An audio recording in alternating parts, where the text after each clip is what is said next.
السلام عليكم، معاكم اخوكم اشرف زكريا. النهارده طبعا هنطلع نتمشى في جالاكسي، وبالجرو والرد ده لسه هنشوفوا له اسم كويس، وانتظروا فيديوهاته مع جالاكسي على طول. يلا بينا نشوف الفيديو.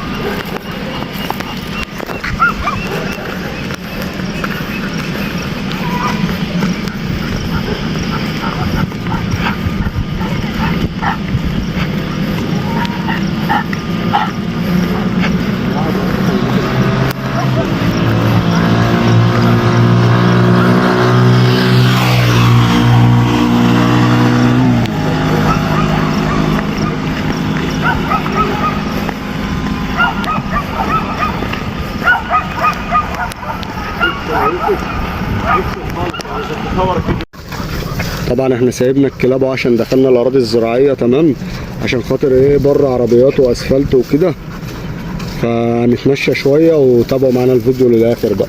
وطبعا كلب الرد طبعا احنا سميناه سلطان يا جماعه، خلاص تابعوا معانا الفلوج للاخر. يلا بينا، يلا بينا.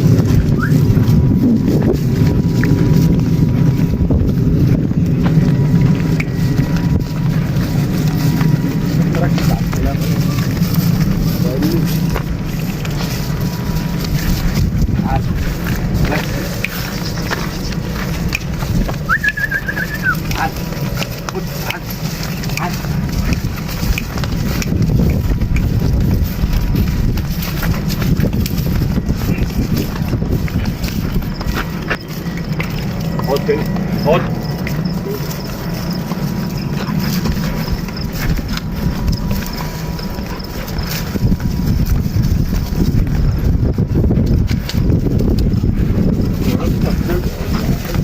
على طول، ولا افضله 5 عشان لما يجي ندول مالوش علاقه.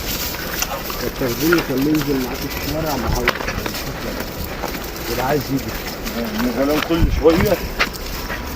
طبعا فايده ان انت تنزل كلبك الشارع من وهو جرو، ان هو ما يخافش من الكلاب، ما يخافش من البني ادمين، يمشي طبيعي في الشارع، ما يبقاش مهايبر معاه.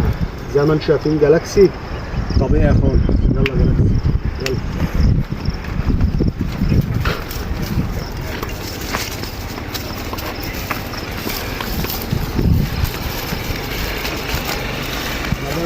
ممكن احنا قلنا ما نرجعش ممكن نرجع بالورا. ايوه